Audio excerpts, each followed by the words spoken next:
Hello guys, how are you doing. इस episode की शुरुआत होती है और हमें देखने के लिए मिलता है कि ब्लैक ड्रैगन यहाँ पर खड़ा हुआ था और वो यहाँ पर किन्यू से कह रहा होता है कि आपको परेशान होने की ज़रूरत नहीं है ओनर। हमने यहाँ पर पहले ही वुलान और साथ ही 3 अदर मेंबर को अपने आर्मर यानी कि अपने प्रोटेक्शन के अंदर ले लिया है।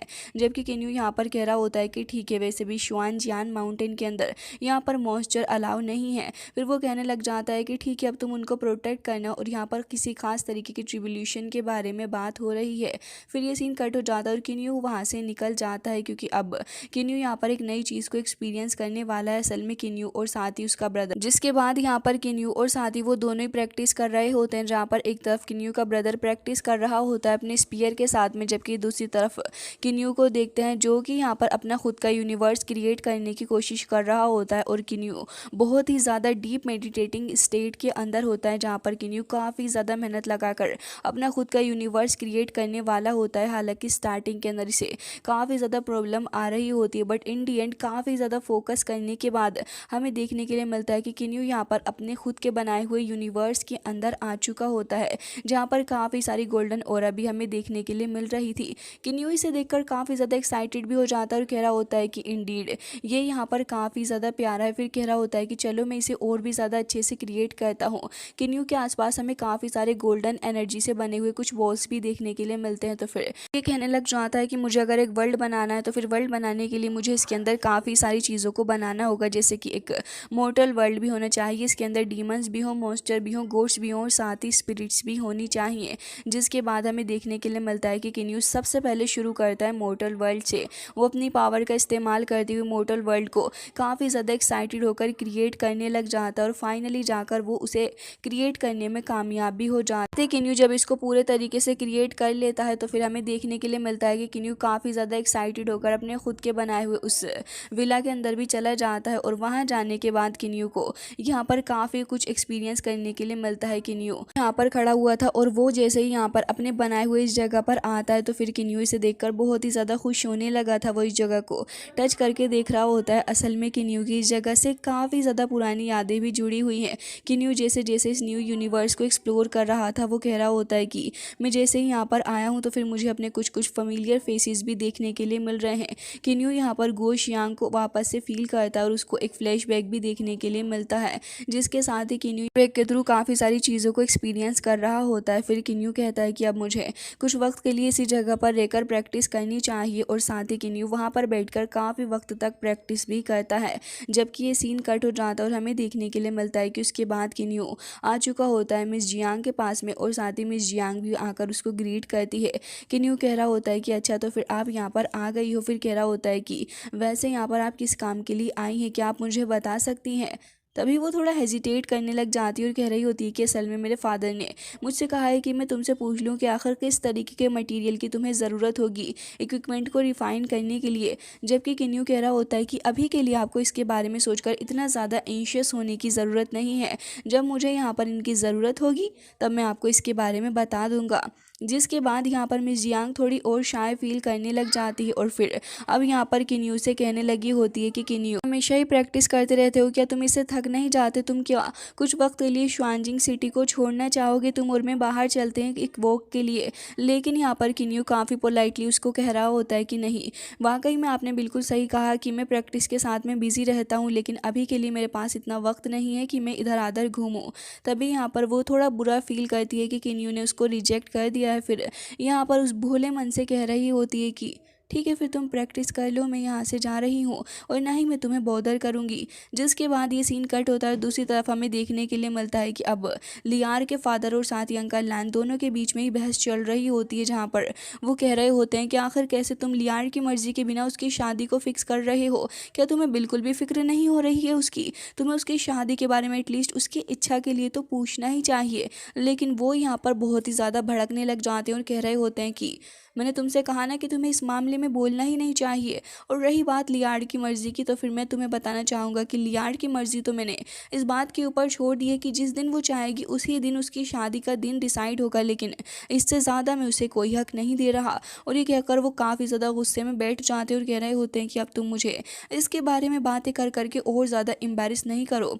फिर वो यहाँ पर 8 ग्रेट फैमिली के बारे में भी सोचने लग जाते हैं और कह रहे होते हैं कि तुम इसके बारे में मुझे और ज़्यादा परेशान नहीं करो। लेकिन यहाँ पर अंकल लैन इस चीज़ के लिए बिल्कुल भी राज़ी नहीं थे और वो बहुत ही ज़्यादा खफा हो जाते हैं इस बात से कि आखिर क्यों यहाँ पर उसके फादर लियार की मर्ज़ी के बिना ही ये सब कुछ कर रहे हैं, जबकि उन्हें तो बस यहाँ पर किसी भी तरीके से प्रॉफिट चाहिए होता है इन 8 ग्रेट फैमिलीज़ के अंदर से, और वो यहाँ पर उनको भी डांट कर वहाँ से भेज देते हैं। जबकि हमें दूसरी तरफ किन्यू को देखने के लिए मिलता है, जो कि किन्यू यहाँ पर काफ़ी ज़्यादा खतरनाक तरीके से अभी एक्सपीरियंस कर रहा होता है सोल को, जो कि यहाँ पर इवॉल्व कर रही होती है, जिससे कि यहाँ पर किन्यू को काफ़ी ज़्यादा पेन भी होने लग जाता है। लेकिन वो अब इस पेन को इंड्योर कर रहा होता है, जिससे कि उसे क्योस एनर्जी मिल रही होती है। जिसके बाद किन्यू कह रहा होता है कि फाइनली जाकर मैं यहाँ पर रीच कर चुका हूँ अपने जर्नल गोड और या फिर शैन जियांग लेवल को। जिसके बाद किन्यू काफ़ी ज़्यादा खुश होने लगा होता है। फिर किन्यू अपने पास में रखा हुआ एक मिस्टीरियस टेम्पल निकालता है और इसके अंदर से वो चे हुआ युआन की रिफाइनिंग टेक्निक को सीखने लग जाता है और उसके अंदर काफ़ी ज़्यादा फोकस किन्यू लगा रहा होता है। हालांकि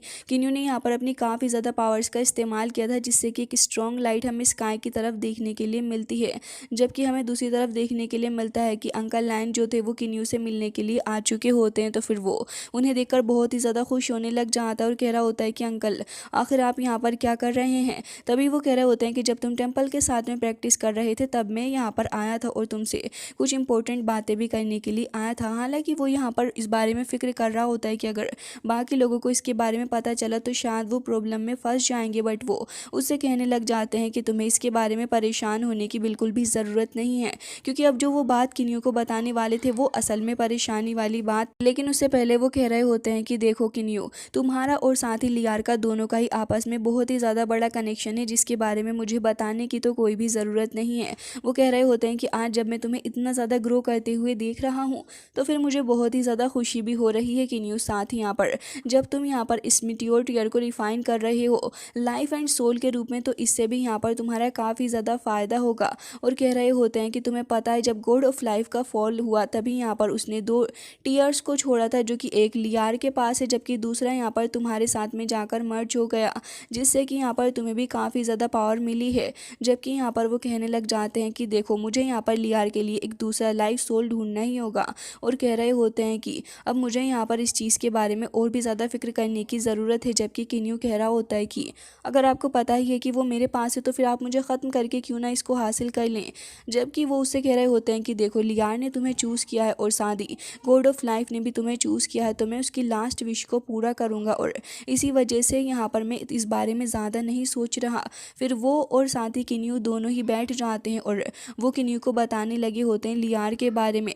वो कह रहे थे कि उसके फादर ज़बरदस्ती उसकी शादी फिक्स करवा रहे हैं और यहाँ पर अपने पॉलिटिकल रीजंस की वजह से वो इस शादी को कर रहे हैं, जिससे कि उनका काफ़ी ज़्यादा फ़ायदा भी होगा। हालांकि किन्यू जैसे ही इस बारे में सुनता है तो फिर उसे नेचुरली बहुत ज़्यादा गुस्सा भी आने लग जाता है उसके फादर के बारे में सोच के कि आखिर वो ऐसा क्यों कर रहे हैं। के बाद वो उसे बताने लग जाते हैं कि इसी सिलसिले में अब यहाँ पर एक वॉर भी शुरू होने वाली है, जो कि हर बार 6 बिलियन ईयर्स के बाद होती है। पहले इस वॉर का मतलब कुछ अलग ही हुआ करता था, लेकिन अब यहाँ पर इसका मतलब कुछ अलग हो चुका है। वो बता रहे होते हैं कि असल में ये जो वॉर है वो डिवाइड है यहाँ पर काफ़ी ज़्यादा पावरफुल 8 मेजर फैमिलीज़ के अंदर। और यहाँ पर ये जो 8 मेजर फैमिलीज़ हैं इनकी ओरिजिनल इंटेंशन पहले जो हुआ करती थी इस वॉर के लिए वो होती थी कि यहाँ पर ये जो बढ़ती हुई पॉपुलेशन है इसको कम किया जाए। लेकिन अब यहाँ पर ऐसा कुछ भी नहीं है, क्योंकि अब ये जो है ये मेन पावर और साथ ही तियानजुन यानी कि हेवनली लॉर्ड बनने के ऊपर ज़्यादा रह गई है, जिससे कि यहाँ पर 8 मेजर फैमिलीज़ जो हैं वो यहाँ पर इसका फ़ायदा उठाती हैं। साथ ही 8 बड़ी फैमिलीज़ ही इसको कंट्रोल करती हैं और ये जो फैमिलीज़ हैं वो 4 अलाइंस के अंदर डिवाइडेड हैं। फिर वो यहाँ पर किन्यू को बताने लग जाते हैं इन 4 अलाइंस के बारे में, जो कि अपने आप में एक बहुत ज़्यादा इंपॉर्टेंट रोल प्ले करती हैं। वो ये कहने लगे होते हैं कि देखो यहाँ पर तुम्हें फर्स्ट अलायंस के बारे में बताऊं तो वो दुआनमू क्लैन है और टैंग क्लैन है और साथ ही मू क्लैन है, जो कि एक दूसरे के साथ अलायंस में आ गए हैं। फिर अगर मैं सेकंड चीज़ की बात करूं तो इसमें जियांग फैमिली और साथ ही शेंतु क्लैन है, जो कि ये यहाँ पर अपने दानमू अलायंस के एनिमीज हैं। साथ यहाँ पर अपनी तीसरी अलायंस जो आ जाती है वो हुआंगफू फैमिली है और साथ ही पूताए फैमिली है, जो कि न्यूट्रल है और ये पॉलिटिक्स के अंदर ज़्यादा इन्वॉल्व होना भी पसंद नहीं करते, जिसके चलते ये यहाँ पर ज़्यादा किसी के साथ पॉलिटिकली इन्वॉल्व भी नहीं है। फिर वो जाओ फैमिली के बारे में बताने लग जाते हैं किन्यू को और कह रहे होते हैं कि अगर बात करूँ मैं जाओ फैमिली की तो किन्यू ये जाओ फैमिली वाकई में काफ़ी ज़्यादा अमेजिंग है। किन्यू भी उनकी बात काफ़ी ध्यान से सुन रहा होता है क्योंकि असल में ये जो जाओ फैमिली है इनके पास में एक पनिशमेंट लॉर्ड भी है जो कि यहाँ पर एक काफ़ी बड़ा अहम रोल प्ले करता है और इस बंदे का सपोर्ट जिसके साथ भी होगा तुम समझ सकते हो कि वो बंदा यहाँ पर नेचुरली ज़्यादा अच्छे से ग्रो कर पाएगा और वो दूसरों से काफ़ी ज़्यादा आगे रहेगा। जबकि यहाँ पर किन्यू अब यहाँ पर तियानजुन के बारे में काफ़ी ज़्यादा फैसिनेटेड होने लग जाता है और कह रहा होता है कि अच्छा तो फिर ये तियानजुन ये कहाँ से आए हुए हैं। तभी यहाँ पर हमें तियानजुन के बारे में पता चलता है असल में तियानजुन जो है वो हेवनली लॉर्ड्स हैं जो कि यहाँ पर गॉड रियल्म के टॉप 3 स्ट्रॉन्गेस्ट बीइंग में से एक हैं। जब यहाँ पर एक काफ़ी ज़्यादा खतरनाक वॉर हुई थी 6 बिलियन ईयर पहले तो वो यहाँ पर एक मोस्ट डिस्ट्रक्टिव वॉर के रूप में देखी जाती है डिवाइन वर्ल्ड के अंदर लेकिन यहाँ पर इनमें से एक गॉड किंग था जिसने कि यहाँ पर इससे बाहर निकलने की कोशिश भी की थी और यहाँ पर हमें वो सीन भी दिखाया जाता है और वो कह रहा होता है कि उसके बाद तियानजुन के रूप में सामने आया जो कि यहाँ पर बहुत ही ज़्यादा स्ट्रॉन्गेस्ट है। और अगर मैं तुमसे प्याओ याओ तियानजुन के बारे में बात करूँ तो किन्यू तुम्हें तो उसके बारे में अंदाज़ा होगा। ऐसा कहा जाता है कि उसकी स्ट्रेंथ जो है वो यहाँ 3 पावरफुल तियानजुन है उनमें सबसे ज़्यादा हाईएस्ट है तो फिर तुम उसकी पावर का अंदाज़ा लगा सकते हो। लेकिन उसका जो बैकग्राउंड है वो काफ़ी ज़्यादा मिस्टीरियस है और डिवाइन रियल्म के अंदर यहाँ पर शायद किसी को इसके बारे में पता होगा।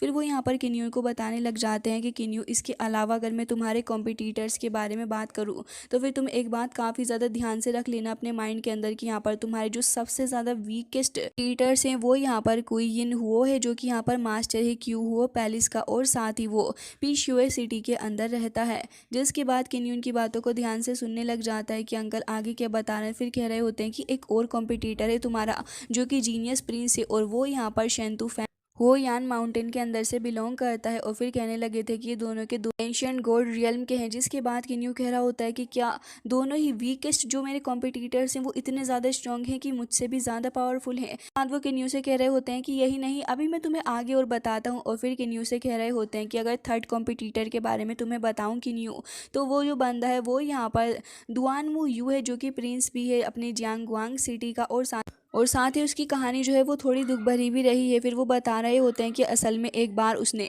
इमोर्टल डीमन और साथ ही मॉन्स्टर वर्ल्ड के अंदर एक लेडी से सीक्रेटली शादी कर ली थी जिसके बाद यहाँ पर उस लेडी के द्वारा वो अबंडन किया गया जिससे कि उसको बहुत ही ज़्यादा बुरा फील हुआ। और उस दिन के बाद से ही यहाँ पर बस उसने एक ही चीज़ डिसाइड कर ली कि अब से वो सिर्फ अपनी पावर को बढ़ाने के बारे में ही सोचेगा और बाकी सारी चीज़ों के बारे में नहीं। जबकि यहाँ पर किन्यू इस बंदे के बारे में सुन के कह रहा होता है कि अगर मुझे एक बार चांस मिला तो डेफिनेटली मैं यहाँ पर इस बंदे के साथ में एक अच्छा दोस्त बनना चाहूँगा। जिसके बाद यहाँ पर अंकल लान बताने लग जाते हैं कि अब जिसके बारे में तुम्हें लास्ट बता रहा हूँ वो यहाँ पर है जुओ शियान जो कि लेईफा सिटी का एक प्रिंस है। और एवरेज एबिलिटी की अगर बात करूँ तो फिर वो यहाँ पर जाओ फैमिली और साथ ही थंडर पनिशमेंट लॉर्ड के सपोर्ट से काफ़ी ज़्यादा पावरफुल हो चुका है किन्यू। और तुम्हें तो पता ही है कि जिस बंदे के पीछे यहाँ पर थंडर पनिशमेंट लॉर्ड का सपोर्ट रहेगा वो यहाँ पर ओबियसली सबसे ज़्यादा स्टैंड आउट करेगा।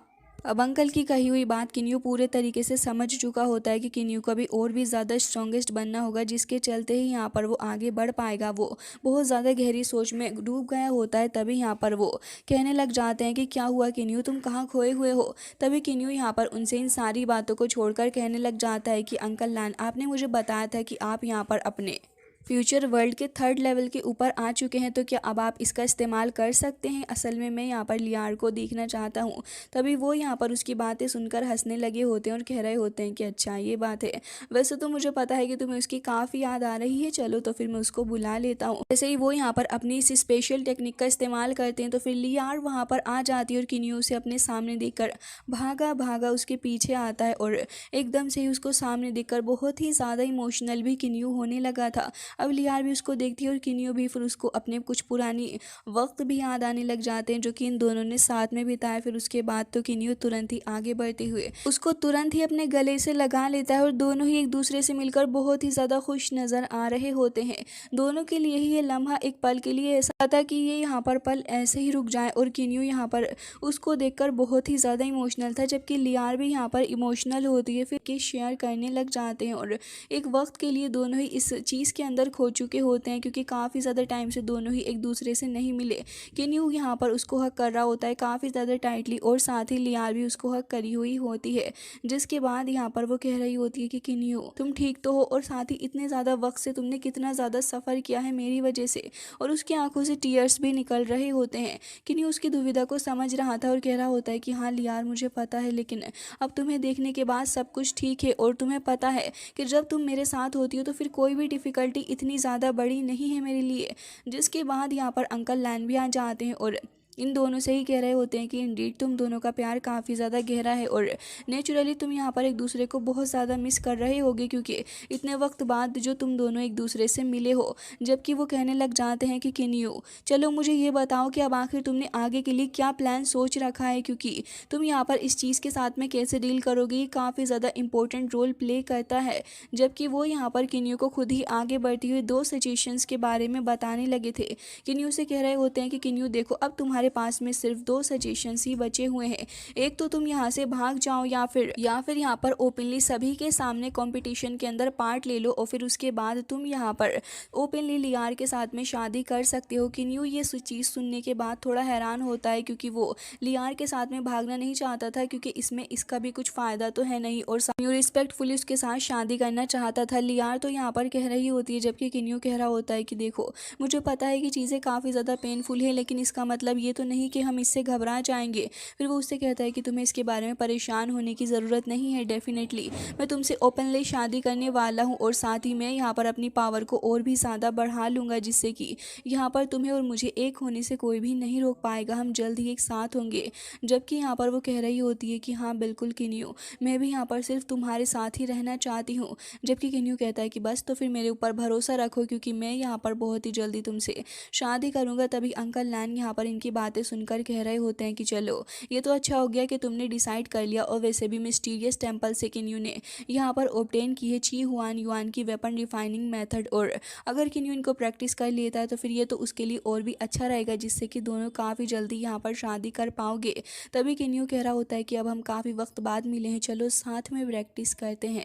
फिर ये दोनों ही यहाँ पर साथ में प्रैक्टिस के लिए निकल जाते हैं, जहाँ पर किन्यू अपने ब्रदर को भी वहाँ बुला लेता है और उससे कह रहा होता है कि तुम यहाँ पर प्रैक्टिस कर सकते हो। जबकि यहाँ पर अंकल कहने लग जाते हैं कि मुझे नहीं लग रहा कि ये जगह पर इसका प्रैक्टिस करना सही रहेगा, क्योंकि यहाँ पर वैसे भी मेरी लॉ ऑफ टाइम और साथ ही स्पेस जो है वो ब्रोकन हो चुकी है। तभी वो कह रहा होता है कि अच्छा ऐसी बात है, और वो यहाँ पर एक बार प्रैक्टिस करके देखना चाह रहा था, बट अनफॉर्चुनेटली उससे प्रैक्टिस यहाँ पर हो नहीं पा रही होती, क्योंकि वो यहाँ पर अपने इस दाव गन लाइट को मूव ही नहीं कर पा रहा होता। तब की किन्यू कह रहा होता है कि खैर कोई बात नहीं, चलो अब हम दूसरी जगह पर प्रैक्टिस करेंगे। जिसके बाद वो कह रहा होता है कि चलो तो फिर हम यहाँ पर जियांगनान रियल्म के अंदर चलते हैं। फिर किन्यू कहता है कि शाओ हाय चलो प्रैक्टिस करो, और उसका भाई तुरंत ही वहाँ पर प्रैक्टिस करने लग जाता है, और क्या एक्सट्रीम लेवल की वो प्रैक्टिस करता है कि यहाँ पर इसे देखकर अंकल लान भी हैरान थे और कह रहे होते हैं कि टाइम स्पीड अप कर गया, आखिर कैसे इस तरीके से अगर ये प्रैक्टिस कर रहा है तो फिर ये यहाँ पर उन लोगों को टक्कर दे सकता है जो कि गॉड किंग रियल्म के ऊपर है और उन्होंने स्टडी किया है लॉ ऑफ टाइम। उससे काफ़ी डीपली इंप्रेस भी हो जाते हैं। और यहाँ पर किन्यू कह रहा होता है कि वैसे शाओहाई बहुत ही ज़्यादा प्रैक्टिस करता है, और साथ ही अपनी फ्लोइंग लाइट गन का इस्तेमाल करते हुए इसने काफ़ी सारी चीज़ों को खुद से सेल्फ रियलाइज़ किया है, जिसके चलते ही ये यहाँ पर इतना ज़्यादा कंप्लीट हो पाया है। फिर यहाँ पर किन्यू कह रहा होता है कि उसे भी प्रैक्टिस करनी है, तो फिर उसको कहने लग जाती है तो फिर चलो साथ में प्रैक्टिस करते हैं किन्यू। और वो दोनों ही वहाँ पर फिर साथ प्रैक्टिस के लिए निकल जाते हैं दूसरी जगह पर, जहाँ एक तरफ तो किन्यू को देखते हैं जो कि यहाँ पर अपने एक खास तरीके के मेथड का इस्तेमाल करते हुए वेपन रिफाइनिंग को सीख रहा होता है, और उसके पास में सारे ऑर्डिनरी मटेरियल ही थे जिन्हें वो फर्नेस के अंदर यूज़ करता जा रहा होता है खास तरीके से। और किन्यू कहता है कि अगर मुझे जनरल गोड बनना है तो फिर इसके लिए मुझे अपने खुद के मेथड का भी इस्तेमाल करना होगा, क्योंकि अगर मैं यहाँ पर दूसरों के मेथड का इस्तेमाल करूँ तो शायद यहाँ पर चीज़ें थोड़ी अलग हो सकती हैं। बट अपनी खुद की इनोवेशन भी किन्यू इसके अंदर डाल रहा था, जिससे कि उसके सक्सेस होने के चांसेस काफ़ी ज़्यादा बढ़ चुके होते हैं। किन्यू यहाँ पर एक तरफ अपनी प्रैक्टिस कर रहा होता है, जबकि लियार जो थी वो यहाँ पर अपनी प्रैक्टिस करते हुए वो फाइनली रीच कर जाती है अपर हेवनली रियल्म को, जिससे कि वो काफ़ी ज़्यादा खुश थी और फिर कह रही होती है कि मुझे मुझे किन्यू को भी देखकर आना होगा। जबकि दूसरी तरफ किन्यू जो था उसने यहाँ पर एक हेवनली हैमर का यूज़ किया होता है और यहाँ पर पड़े हुए नॉर्मल से मटेरियल का इस्तेमाल करती हुई जब वो उसके ऊपर अपनी पावर का इस्तेमाल करती हुई लगातार उसको हिट करते हुए उसको शेप करता है, तो ये चीज़ देखने में काफ़ी ज़्यादा हैरान करने वाली थी कि किन्यू ने सिर्फ मटेरियल का यूज़ करते हुए खास तरीके की सोड को तैयार कर लिया था। फिर वो यहाँ पर अपने हैवी वाटर और साथ ही अपने हेवनली वाटर का इस्तेमाल करते हुए उसको और भी ज़्यादा अच्छे से रिफाइन करने लगा होता है, जिसके बाद वो कंप्लीट बनकर तैयार होती है उसकी क्यानकुन फॉर्मेशन के लास्ट स्टेज के बाद। तभी यहाँ पर किन्यू इसे देखकर काफ़ी ज़्यादा इम्प्रेस हो चुका था, क्योंकि वो आर्टिफैक्ट देखने में वाकई काफ़ी जानदार आर्टिफैक्ट लग रहा होता है। तभी यहाँ पर लियार भी आ जाती है और यहाँ पर किन्यू कह रहा था कि तुम मेरे लिए काफ़ी ज़्यादा लकी रही हो, देखो मैंने यहाँ पर रिफाइन करते हुए एक ऑर्डिनरी मटेरियल का इस्तेमाल करते हुए मिड ग्रेड का डिवाइन वेपन को यहाँ पर रिफाइन कर लिया है। फिर किन्यू से खुश होकर बता रहा होता है कि पिछले 10 मिलियन ईयर के अंदर ये मेरी सबसे ज़्यादा ग्रेटेस्ट अचीवमेंट रही है। तो वो कह रही होती है कि क्या सच में तुमने इसे ऑर्डिनरी मटेरियल से बनाया है किन्यू, और कह रही होती है कि बहुत ही ज़्यादा औसम है। फिर किन्यू उसको दे देता है और कह रहा होता है कि तुम इसे अपने पास में रखो। और फिर वो कहती है कि किन्यू में सच में बहुत ही ज़्यादा खुश है कि हमें इसको नाम देना चाहिए सोड मिटियोर ड्रीम, और ये कहकर वो उसे अपने पास भी रख लेती है। फिर किन्यू कह रहा होता है कि चलो मैं यहाँ पर तुम्हें कुछ और चीज़ें दिखाता हूँ जो कि मैंने बनाई है। फिर किन्यू उन सभी को वहाँ पर समन करता है। तो फिर के हिसाब से वहाँ आर्टिफैक्ट आ गए थे, जिसे देखकर लियार तक हैरान हो जाती है और किन्यू कहता है कि 30 मिलियन से भी ज़्यादा है। लियार कह रही होती है कि तुम्हारी जगह कोई और होता तो शायद उसे 10,000 या फिर इससे भी ज़्यादा ईयर लग जाते इसको करने के लिए कर दिखाया। तभी किन्यू कह रहा होता है क्योंकि मैं अपनी क्यानकुन फॉर्मेशन के ऊपर इसके लिए रिलाई करता हूँ। एंड गाइस, इसी के साथ आज का ये एपिसोड एंड हो जाता है। आई होप कि आपको पसंद आया होगा। मिलते हैं नेक्स्ट वीडियो में, तब तक के लिए bye bye, take care of your self.